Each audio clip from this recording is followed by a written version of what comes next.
ज्या कचरा संकलन ठेक्याकडनं शहराच्या स्वच्छतेची अपेक्षा होती, तोच ठेका आता वादाच्या भोवऱ्यात सापडला आहे.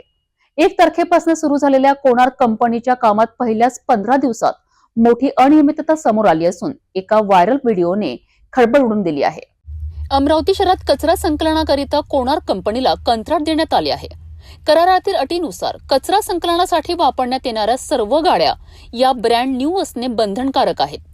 मात्र सोशल मीडियावर व्हायरल झालेल्या एका व्हिडिओने या दाव्याची पोलखोल केली आहे. व्हिडिओमध्ये दिसणारी गाडी अत्यंत जीर्ण आणि दयनीय अवस्थेत आहे.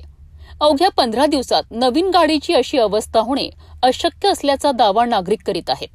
त्यामुळे कंपनीने केवळ जुन्या गाड्यांना टोनिंग म्हणजेच वरून रंगरंगोटी करून नवीन म्हणून रस्त्यावर उतरवले आहेत का, असा संशय बळावला आहे.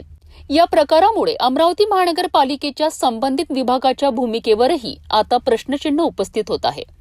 या प्रकरणाचा व्हिडिओ व्हायरल झाल्यानंतर आता नागरिकांमधून संताप व्यक्त केला जात आहे.